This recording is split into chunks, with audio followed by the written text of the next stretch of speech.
warahmatullahi wabarakatuh. Waalaikumsalam warahmatullahi wabarakatuh. Baik, sebelumnya Ibu mengucapkan terima kasih kepada Anda semua yang telah menyempatkan hadir untuk mengikuti kegiatan bimbingan kelompok pada sore hari ini. Nah, sebelum kita memulai kegiatan, ada baiknya kita membaca doa terlebih dahulu. Kepada perwakilan anggota kelompok, silakan pimpin doanya terlebih dahulu ya. Baiklah, mulai kegiatan bimbingan kelompok kita pada sore hari ini. Marilah kita sama-sama menundukkan kepala dan berdoa menurut kepercayaan agama masing-masing. Untuk itu, marilah berdoa. Mulai. Doa selesai. Baik, terima kasih kepada Wahyu. Semoga selama baca doa tadi kita diberikan kelancaran untuk melaksanakan kegiatan pada sore hari ini. Amin. Nah, sebelumnya Ibu ingin bertanya, apakah Anda semua di sini sudah pernah mengikuti kegiatan bimbingan kelompok atau mengetahui apa itu bimbingan kelompok? Belum ya? Nah, Ibu akan sedikit menjelaskan apa itu kegiatan bimbingan kelompok. Bimbingan kelompok adalah layanan diberikan kepada sejumlah individu dalam suasana kelompok dan memanfaatkan dinamika kelompok untuk memberikan informasi yang bermanfaat dan membantu mengembangkan kemampuan potensi seperti pribadi, sosial, belajar, serta karir. Nah, tujuan dari bimbingan kelompok ini yaitu pastinya untuk memberikan informasi yang bermanfaat dan membantu mengasah skill komunikasi dan interaksi sosial. Nah, cara pelaksanaan bimbingan kelompok ini sama saat sekarang ini, di mana kita duduk secara melingkar dan di dalamnya ada PK, yaitu Ibu sendiri sebagai pemimpin kelompok dan Anda semua sebagai AK atau anggota kelompok. Nah, dalam BKP ini ada azas-azas, ada 4 azas-azas. Yang pertama yaitu azas keterbukaan, di mana Anda semua di sini diharapkan untuk saling terbuka untuk menyampaikan perasaan, pemahaman, serta masalah yang sedang dihadapi. Yang kedua yaitu azas kesukarelaan, di mana Anda semua diharapkan untuk sukarela mengikuti kegiatan bimbingan kelompok tanpa adanya unsur paksaan. Yang ketiga yaitu azas kenormatifan. Kegiatan bimbingan kelompok dilaksanakan sesuai dengan norma agama, adat istiadat, serta aturan sosial yang berlaku. Yang terakhir yaitu azas kerahasiaan. Segala data dan informasi yang kita terima dalam kegiatan ini akan dijaga kerahasiaannya. Apakah Anda semua mengerti? Mengerti ya? Ada yang ingin ditanyakan? Tidak. Nah, karena kita di sini belum saling mengenal, alangkah baiknya kita saling memperkenalkan diri. Nanti waktu kita memperkenalkan diri, silahkan sebutkan hobi Anda masing-masing ya. Dimulai dari Ibu Sally, hobi menari. Gantikan dari sebelah kanan Ibu. Ya, saya Bayu, hobi membaca. Saya Devi, hobi bermain badminton. Saya Nasi, hobi bermain sepeda. Saya Faida, hobi membaca. Saya Rahe, hobi bermain bola. Saya hobi membaca. Saya Aden, hobi memasak. Wah, hobinya sangat bermacam-macam ya. Nah, semoga setelah kita perkenalkan diri tadi, kita semakin akrab dan mengenal satu sama lain. Ya, Bu. Nah, agar kita tidak terlalu tegang, mungkin Ibu akan memberikan sedikit ice breaking ya. Ketika Ibu bilang tepuk pagi, silakan tepuk 1 kali, siang 2 kali, sore 3 kali, malam tidak tepuk tangan, angin saja. Kita mulai ya, harus fokus ya. Ya, Bu. Tepuk pagi, siang, sore, malam. Masih ada yang belum fokus ya, kita coba sampai fokus. Pagi, malam. Oh ya, Ibu yang kurang fokus ya, kita ulang lagi sampai sama-sama fokus ya. Pagi, siang, sore, pagi, siang, malam. Harus fokus ya, fokus. Kita ulang lagi, pagi, sore, siang, pagi, malam. Nah, ketemu apa semua. Nah, bagaimana perasaan Anda semua setelah mengikuti ice breaking tadi? Happy. Senang, Bu. Bisa fokus. Karena kita ice breaking tadi, semoga kita lebih fokus dan bersemangat untuk mengikuti kegiatan pada sore hari ini. Mungkin terkait dengan pengertian bimbingan kelompok tadi ada yang ditanyakan lagi? Enggak. Nah, pada sore hari, dari kegiatan dari awal tadi, apakah Anda semua siap untuk melanjutkan kegiatan selanjutnya? Siap. Siap ya. Nah, pada sore hari ini Ibu akan membahas yaitu tentang strategi belajar efektif di era digital. Mungkin dari Anda semua ada yang mengetahui apa sih belajar efektif di era digital saat ini? Mungkin kepada Faiza, silakan. belajar efektif di era digital itu era digital itu mungkin dia bisa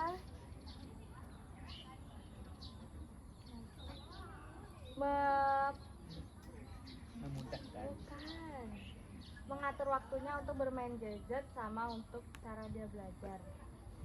Ya, mungkin mendekati ya. Kita beri aplaus kepada Faiza. Ada lagi yang menyampaikan pendapatnya kepada Melsi, silakan. Tadi apa judulnya?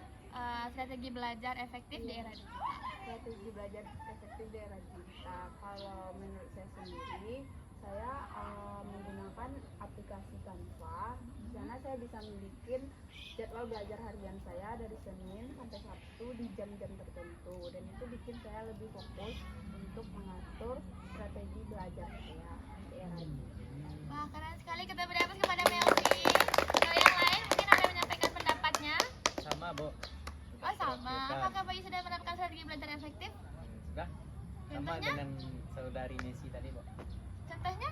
Dia menggunakan Canva untuk membuat jadwal belajar supaya lebih efektif dan menarik, Bu. Oh, benar sekali. Nah, yang disampaikan Anda semua itu sangat benar, di mana belajar efektif di era digital yaitu bagaimana proses belajar kita dengan memanfaatkan teknologi-teknologi yang saat ini kita rasakan. Contohnya disebutkan dengan teman Anda semua, yaitu Melsi, kita bisa menggunakan Canva untuk membuat jadwal belajar. Karena Canva itu kan kayak teknologi dari handphone ya. Nah, kita bisa mempermudah belajar kita melalui teknologi-teknologi tersebut. Nah, belajar efektif ini bukan berarti kita melakukan pembelajaran itu selama berjam-jam. Tetapi bagaimana cara kita belajar dengan cara yang tepat untuk mencapai tujuan belajar secara optimal dengan waktu yang tersedia. Dengan kita memahami, mempelajari, dengan menguasai materi, dengan memanfaatkan teknologi dengan waktu yang tersedia. Nah, lalu adakah yang mengerti kenapa pentingnya kita menerapkan strategi belajar di era digital saat ini? Itu penting, Bu. Ya, kenapa sih kita tuh penting menerapkan strategi belajar? Karena kita harus mengikuti perkembangan zaman, Bu. Sekarang kan itu sudah maraknya seperti belajar itu memanfaatkan digital itu kan, Bu. Nah, kita perlu menerapkannya ya karena kita harus mengikuti perkembangan saja mungkin, Bu. Mungkin tambahan dari teman Ya, lain. bagus, kita beri aplaus kepada Bayu. Kepada rekan-rekan yang lain apa ingin menyampaikan pendapatnya? Lalu kenapa kita penting untuk menerapkan strategi belajar efektif di era digital saat ini? Nah, mungkin supaya untuk lebih seperti jadwal belajar kita itu lebih terstruktur, Bu. Dan kita bisa lebih disiplin dalam belajar. Nah, bagus sekali, kita beri aplaus sekali lagi kepada Bayu. Nah, benar kalian sampaikan Bayu, mengapa kita penting menerapkan strategi belajar efektif agar jadwal belajar kita tuh lebih terstruktur. Kita bisa memanage waktu untuk belajar, untuk bermain, atau untuk melakukan kegiatan yang lain.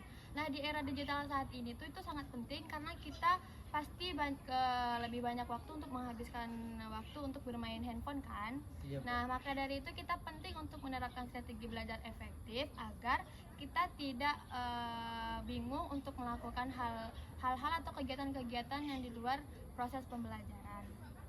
Nah, lalu bagaimana cara kita menerapkan strategi belajar saat ini? Belum tahu, Bu. Belum tahu ya, berarti Bayu belum ada menerapkan strategi belajar saat ini. Belum, Bu. Kalau pulang sekolah, Bayu langsung mengerjakan kegiatan apa? Tidur? Tidur. Setelah tidur, lalu bagaimana cara kita menerapkan strategi belajar saat ini? Dep-dep. Bagaimana cara kita menerapkan strategi belajar saat ini? Mengurangi main HP mungkin, Bu. Ya. Lalu, Waktu, lalu yang lain? mengatur jadwal harian, Oke, Kak.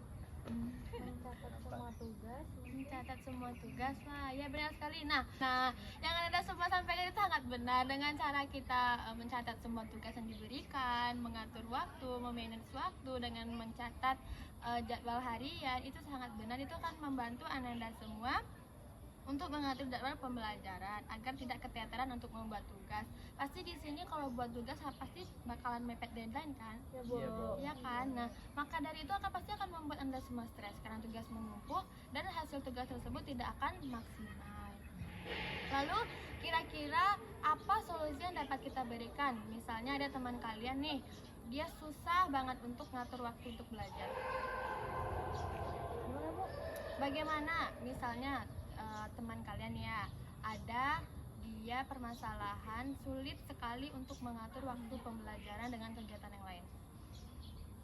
Mungkin dengan membuat jadwal Bu, seperti yang sudah saya sampaikan tadi. Ya benar sekali. Mungkin yang lain? Joki. Waduh, joki itu cukup sulit ya. Ini aja lagi.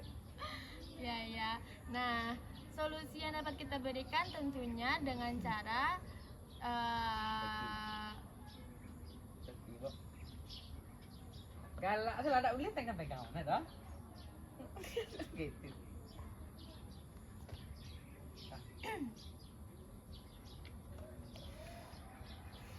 Nah, solusi yang dapat kita berikan kepada seseorang tersebut karena dia sulit mengatur waktu, agarnya kita terapkan strategi belajar untuk agar membantu dia membagi waktu kegiatan yang lain dengan pembelajaran. Nah, mungkin dari materi Ibu sampaikan dari awal sampai akhir tadi ada yang ingin ditanyakan? Ada yang ingin ditanyakan? Tidak. Nah, jika tidak ada yang ingin ditanyakan, mungkin kita lanjutkan ke kegiatan selanjutnya ya. Bu.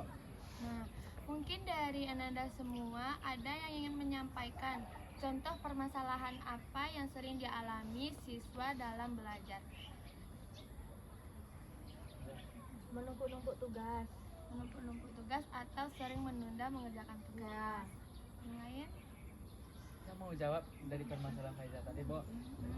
Mungkin karena adanya tugas yang menumpuk itu dikarenakan tidak adanya dia membuat jadwal, Bu, atau lalainya dalam bikin tugas, sering nunggu deadline. Ya, benar sekali. Dari permasalahan yang disampaikan Faiza tadi itu pasti penyebabnya karena dia sering bermain handphone. Karena dia lebih memprioritaskan bermain handphone daripada mengerjakan tugas. Akhirnya tugasnya menumpuk, dia membuatnya selalu mepet deadline.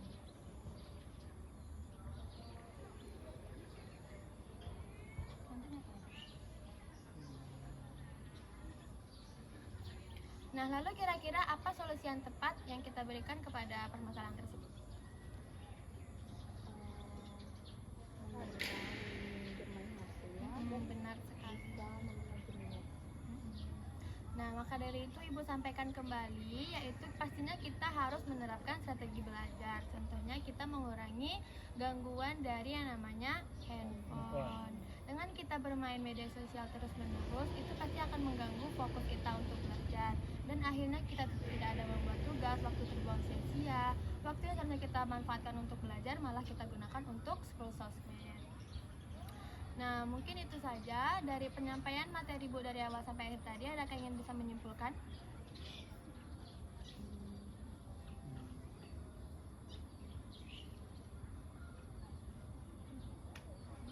Potong ya, ada kesimpulannya? Tidak. Kesimpulan dari apa? Kesimpulan dari mereka. Guna manfaat belajar strategi di era digital itu saya memudahkan kita untuk mengatur jadwal belajar kita ya, Dengan memanfaatkan digital. dengan memanfaatkan Selamat. Perkembangan digital. itulah. Ah, Nah, dari penyampaian materi Bu dari awal sampai akhir tadi, kira-kira ada yang menyampaikan kesimpulannya? Bu, Pada Bayu, silakan. mungkin dari hasil diskusi dengan kelompok kita tadi, Bu, yang dapat saya ambil kesimpulan manfaat dari manajemen Strategi belajar efektif ya Bayu.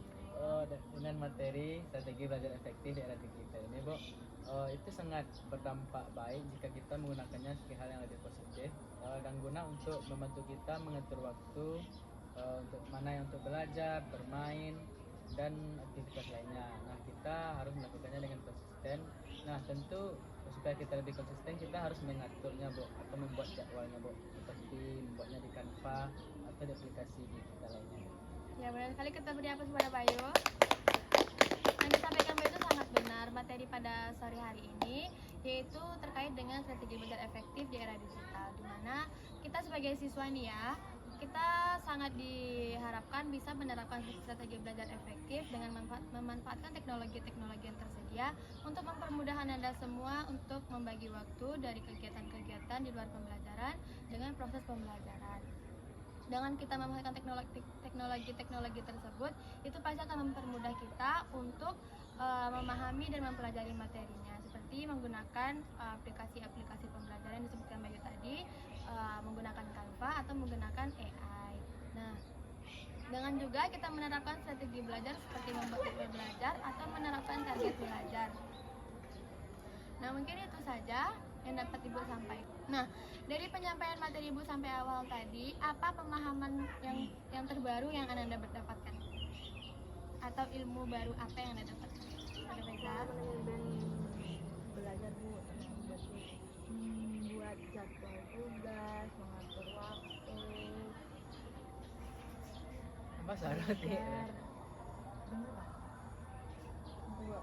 Ya, berarti pada pertemuan kali ini Faiza mendapatkan pemahaman baru tentang cara strategi belajar dengan membuat jadwal belajar, dengan membuat target belajar ya. Lalu, apa perasaan Ananda setelah mengikuti kegiatan pada sore hari ini?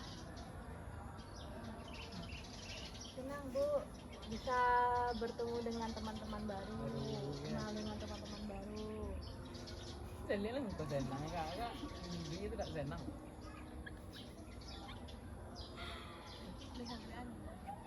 Senang Bu, tanya deh. Nah, lalu kira-kira apa tindakan Ananda semua setelah mengikuti kegiatan pada sore hari ini?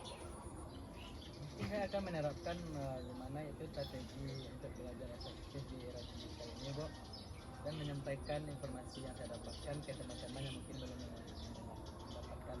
Benar sekali. Nah, Ibu harapkan setelah materi ini berlangsung atau kegiatan kita ini berlangsung, Ibu harapkan Ananda semua dapat menerapkan strategi belajar efektif agar Ananda semua dapat mempermudah proses pembelajaran Ananda dan tidak menumpuk-numpuk yang namanya tugas. Nah, lalu apa kesan dan pesan yang dapat Ananda sampaikan untuk pertemuan pada sore hari ini? Ini Bu, Ya, Bunda Mercy. saya yaitu saya bisa lebih mengenal teman-teman baru dan saya mendapat ilmu baru. Cara yang Ibu sampaikan tadi yaitu saya agar lebih bisa memanajemen waktu saya dan mengatur jadwal harian saya. Ada lagi yang ingin menyampaikan kesan dan pesannya? Kesannya saya Bu, mungkin untuk kesannya saya sama seperti dengan Messi, saya bisa mengenal dengan teman-teman baru dan menambah wawasan saya yaitu tentang strategi belajar efektif di era digital ini Bu. Dan untuk pesannya mungkin kita harus bisa mengikuti perkembangan zaman Bu, yang dimana sekarang kan udah zamannya apa-apa harus sudah digital Bu. Nah, kita harus memanfaatkannya semaksimal mungkin. Nah, terima kasih Anda semua yang telah menyampaikan kesan dan pesannya. Nah, Ibu tegaskan sekali lagi, semoga setelah Ibu menyampaikan materi pada sore hari ini, Anda semua dapat menerapkan yang namanya strategi belajar efektif. Batasan waktu, mungkin pertemuan kita akhiri sampai di sini saja. Nah, lalu kapan nih kita akan melaksanakan kegiatan bimbingan kelompok selanjutnya? Sekarang hari apa Bu? Hari Jumat Hari Minggu gimana? Hari atau Minggu ada ya, hari Pak? Jumat depan lagi? Boleh Bu, minggu depan. Minggu depan ada. Ya. Jumat ya, seperti biasa, Jamnya jam biasa sama, dengan Bu. anggota yang sama. Baik. Setuju? Setuju. Mungkin untuk menutup kegiatan kita pada sore hari ini, ada banyak kita membaca doa kembali kepada Bayu. Silakan pimpin doanya. Alhamdulillah telah berakhir layanan bimbingan kelompok kita. Untuk itu mari kita sama-sama mengucapkan doa. Mungkin dengan mengucapkan Alhamdulillahirabbil Alamin. Amin. Terima kasih kepada Bayu. Mungkin langsung Ibu tutup. Nanti waktu Ibu udah mengucapkan salam, silakan kita saling bersalam-salam dan menyanyikan lagu Sayonara ya. Baik, langsung Ibu tutup. Assalamualaikum warahmatullahi wabarakatuh. Waalaikumsalam warahmatullahi wabarakatuh. Sayonara, sayonara, Sampai sayonara lagi.